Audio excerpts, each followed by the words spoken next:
सोचिए जरा, अगर ये कहा जाए कि एक चीज सिगरेट से भी ज्यादा खतरनाक है, कि सिर्फ कुछ रातें न सोने से दिमाग खुद को ही धीरे धीरे बंद करने लगता है। नहीं नहीं, ये कोई डराने वाली कहानी नहीं है, ये है साइंस। तो चलिए देखते हैं ये सब होता कैसे है।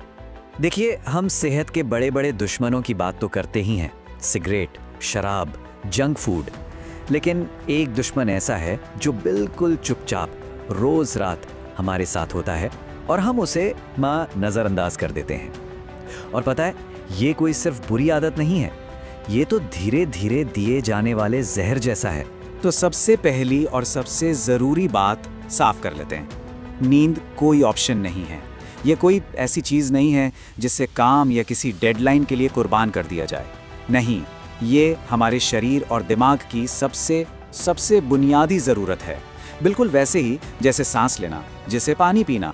अब ज़रा इस पर गौर कीजिए, ये एक चौंकाने वाला सच है।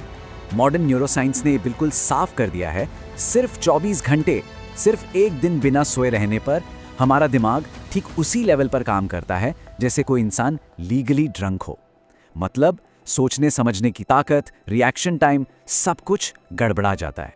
और अगर यही सिलसिला 48 घंटों तक खिंच जाए तो समझ लीजिए कि दिमाग का सिस्टम क्रैश होना शुरू हो जाता है। रिएक्शन टाइम खत्म, फैसले लेने की ताकत जीरो और इमोशंस पर तो कोई कंट्रोल ही नहीं रहता।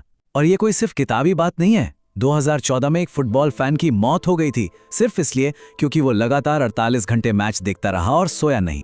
लेकिन जब कोई इंसान अपने शरीर को बिना नींद के उसके बिल्कुल आखिरी हद तक धकेलता है तो होता क्या है?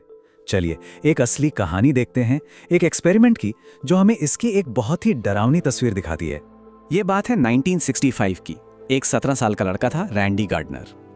उसने एक साइंस फेयर प्रोजेक्ट के लिए एक रिकॉर्ड बनाने की सोची। रिकॉर्ड था सबसे ज्यादा देर तक जागने का, और वो जागा रहा पूरे 11 दिन तक। डॉक्टर्स उसकी हर एक हरकत पे नजर रखे हुए थे और उन्होंने जो देखा ना, वो आज भी स्लीप साइंस की सबसे जरूरी केस स्टडीज में से एक मानी जाती है। तो चलिए देखते हैं कि कैसे उसका दिमाग और शरीर टुकड़ों में बिखरने लगे। दूसरे ही दिन उसकी आंखें चीजों पर फोकस नहीं कर पा रही थी। तीसरे दिन तक आते आते दिमाग का शरीर से कनेक्शन टूटने लगा। 5वें दिन उसकी याददाश्त ने जवाब दे दिया और 11वें दिन तक हाल ये था कि वो ऐसी चीजें देखने और सुनने लगा जो वहां थी ही नहीं। हेल्यूसिनेशंस और पैरानोया ने उसे पूरी तरह से अपने कब्जे में ले लिया। लेकिन इस पूरी कहानी का सबसे डरावना हिस्सा जानते हैं क्या था? ये कि रैंडी को खुद इस बात का अंदाजा तक नहीं था कि वो अंदर से कितना टूट चुका है। उसका दिमाग इतना ज्यादा डैमेज हो चुका था कि वो अपनी ही तबाही को समझ ही नहीं पा रहा था।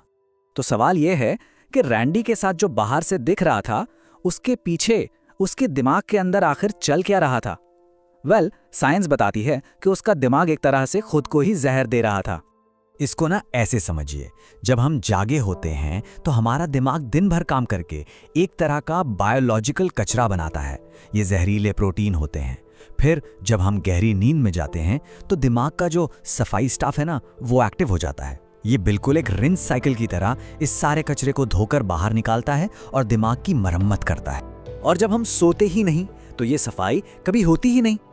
और नतीजा ये कि ये जहरीला कचरा दिमाग में बस इकट्ठा होता जाता है और धीरे धीरे उसे अंदर से सड़ाने लगता है। और सोचिए, जब ये कचरा सालों साल जमा होता रहता है तो नतीजे कितने भयानक हो सकते हैं। रिसर्च इसे सीधे सीधे अल्जाइमर्स, दिल की बीमारियों, डिप्रेशन, एंग्जाइटी और एक बेहद कमजोर इम्यून सिस्टम से जोड़ती है। मतलब सीधे शब्दों में कहें तो शरीर बीमारियों का एक घर बन जाता है। चलिए अब उस सबसे बड़े झूठ की बात करते हैं जो कई लोग खुद से बोलते हैं, और वो झूठ है, अरे मैं तो कम नींद में भी बिल्कुल ठीक हूं। पर क्या वाकई सिर्फ 5 घंटे की नींद लेकर कोई इंसान सच में ठीक रह सकता है? साइंस का जवाब इस पर बिल्कुल साफ और सीधा है, नहीं, वो लोग ठीक नहीं हैं। वो बस एक स्लीप डिप्ट यानी नींद के कर्ज में डूबे हुए हैं। इसका मतलब यह है कि उनका दिमाग एक लो परफॉर्मेंस मोड का इतना आदी हो चुका है कि उन्हें खुद पता ही नहीं चलता कि उनकी असली क्षमता कितनी ज्यादा गिर चुकी है। यह बिल्कुल वैसा ही है जैसे किसी की नजर धीरे धीरे कमजोर हो रही हो और उसे इस बात का एहसास तक ना हो। और यही तो सबसे खतरनाक बात है। शायद थकावट महसूस भी ना हो, लेकिन performance, creativity, problem solving abilities, ये सब कुछ एक साइलेंट मोड पर गिरता चला जाता है। तो अब आते हैं आखिरी और शायद सबसे जरूरी सवाल पर, ये सवाल उस फैसले के बारे में है जो हम सब हर रात लेते हैं। एक ऐसा फैसला जिसकी कीमत हमारी अपनी सेहत हो सकती है। एक बात हमेशा याद रखनी चाहिए, नींद की कमी एक रात में जान नहीं लेती।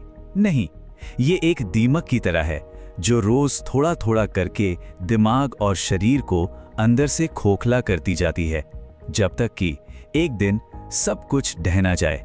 इसीलिए साइंस का नियम एकदम साफ है। एक वयस्क इंसान को हर रात 7 से 9 घंटे की नींद चाहिए ही चाहिए। ये नॉन नेगोशिएबल है, इस पर कोई बहस की गुंजाइश ही नहीं है। इसे ऐसे देखिए, अगर आज रात नींद पूरी होती है तो कल दिमाग हमारा सबसे बड़ा हथियार होगा, और अगर नींद पूरी नहीं होती तो कल वही दिमाग हमारे ही खिलाफ सबसे बड़ा हथियार बन जाएगा।